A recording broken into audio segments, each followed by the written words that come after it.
Site বানাচ্ছেন কিন্তু শিরোনাম এলোমেলো, প্যারাগ্রাফে স্পেস কাজ করছে না, আর কোড কপি করলে ফরম্যাট উধাও। সমস্যা খুব সিম্পল, ঠিকঠাক। আজকে আমরা দেখব হেডিং দিয়ে স্ট্রাকচার, পি দিয়ে কন্টেন্ট আর পিআরই দিয়ে এক্সট্রা ফরম্যাট কিভাবে রাখবেন। তো এইচটিএমএল এ হেডিং ট্যাগ কি?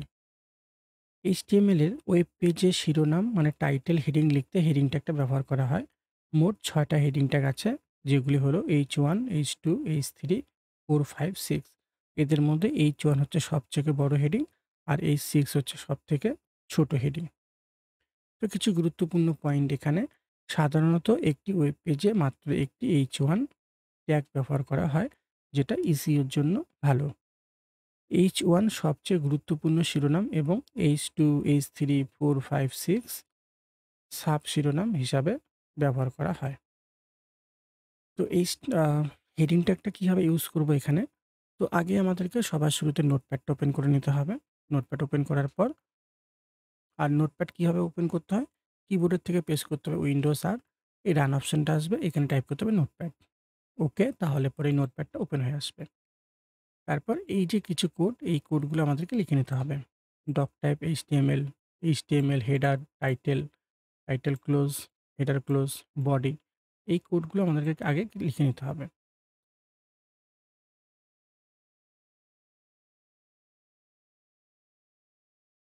তো ট্যাগের মধ্যে লিখতে হবে H1,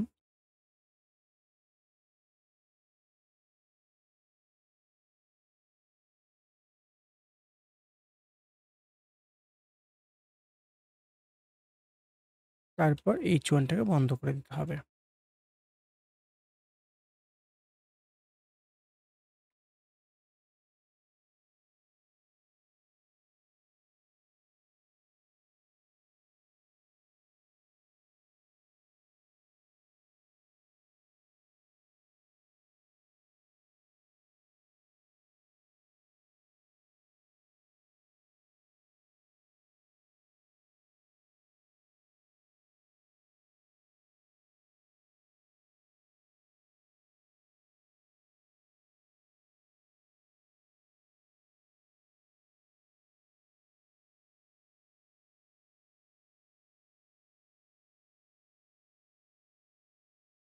এভাবে লিখে নিতে হবে।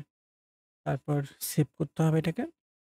এখন যদি আমি ব্রাউজারটাকে ওপেন করি, তো দেখব এখানে H1 সবথেকে বড় সাইজ, তার থেকে ছোট সাইজ H2, তার থেকে ছোট সাইজ H3, 4, 5, 6 এইভাবে ৬ টা হেডিং এখানে চলে আসলো।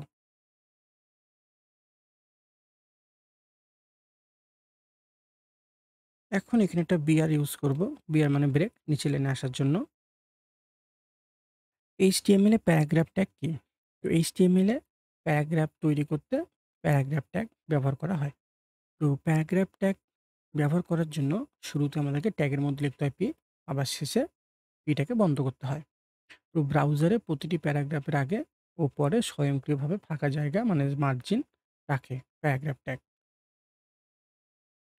তো প্যারাগ্রাফ ট্যাগের কিছু গুরুত্বপূর্ণ পয়েন্ট এখানে বলছে, একই প্যারাগ্রাফে ভেতরের লাইনে ব্রেক নিতে চাইলে বিআর ট্যাগটা ইউজ করতে হবে। তারপর বলছে একটি একাধিক স্পেস বা ফাঁকা জায়গা লিখলেও ব্রাউজারে একটি মাত্র স্পেস হিসাবে গণনা করে। মানে এখানে কি বলছে যে একটা প্যারাগ্রাফের মধ্যে যদি আমরা লাইনটাকে ভাগ করতে যাই তাহলে মাঝখানে আমরা বিআর ট্যাগটাকে ইউজ করতে পারি। আর যদি আমরা একাধিক স্পেস দিয়ে থাকি তাহলেও একটা মাত্র মানে ব্রাউজারের মধ্যে একটা মাত্র স্পেস হিসাবে গণনা করবে। তো প্যারাগ্রাফ ট্যাগ ব্যবহার করতে গেলে ট্যাগের মধ্যে লিখতে হবে পি, তারপর এখানে প্যারাগ্রাফটা লিখতে হবে। তারপর সবার শেষে প্যারাগ্রাফটাকে বন্ধ করে দিতে হবে।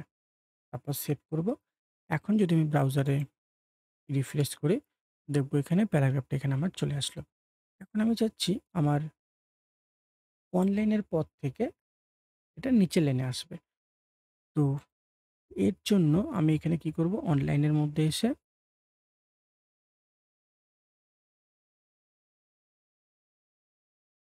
এখানে একটা বিআর ট্যাগ ইউজ করব। তারপর যদি আমি ব্রাউজারটাকে রিফ্রেশ করি, দেখব এখানে লাইনটা কি হয়ে গেল, ভাগ হয়ে গেল। এরকম লাইন ভাগ করতে গেলে আমাদেরকে বিআর ট্যাগটা ইউজ করতে হবে।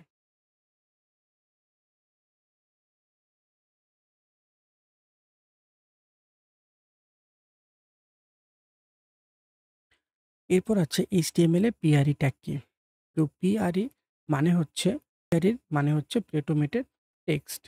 এই ট্যাগ ব্যবহার করলে ব্রেক যেভাবে কোডে লেখা হয় ঠিক সেভাবে ব্রাউজারে দেখা যায়। মানে কি? PRE ট্যাগটা ব্যবহার করলে আমরা প্যারাগ্রাফের মধ্যে মানে কোডের মধ্যে যেভাবে প্যারাগ্রাফটাকে ব্যবহার করব, যে স্পেস যতটা দেব, যেখানে লাইনটাকে ভাগ করে দেব, তো ব্রাউজারের মধ্যে সেভাবেই দেখাবে। তো এখানে আমি স্টার্ট করলাম PRE। আবার সবার শেষে PRE টাকে বন্ধ করতে হবে। এখানে আমি বন্ধ করে দিলাম। এখন যদি আমি এটাকে রিফ্রেশ করি ব্রাউজারে এসে, একই লাইনে চলে আসলো সবকিছু। এখন আমি চাচ্ছি এখান থেকে লাইনটা ভাগ হয়ে যাবে। একটা এন্টার দিলাম, কন্ট্রোল স্পেস করে সেভ। এখন যদি ব্রাউজারটাকে রিফ্রেশ করে নেই, দেখব এখানে লাইনটা ভাগ হয়ে গেল। এখন আমি চাচ্ছি এই পাওয়ারফুলের পর এখানে একটু স্পেস হবে। এরকম করে একটু স্পেস দিয়ে দিলাম। যদি আমি এটাকে এখন সেভ করে নেই, নিয়ে ব্রাউজারটাকে রিফ্রেশ করি, দেখব এখানে স্পেসটা চলে আসছে। তো PRE ট্যাগটা হচ্ছে আমরা কোডের মধ্যে যেভাবেই প্যারাগ্রাফটাকে ব্যবহার করব, আমাদের ব্রাউজারের মধ্যে লেখাগুলো ঠিক সেইভাবেই দেখাবে।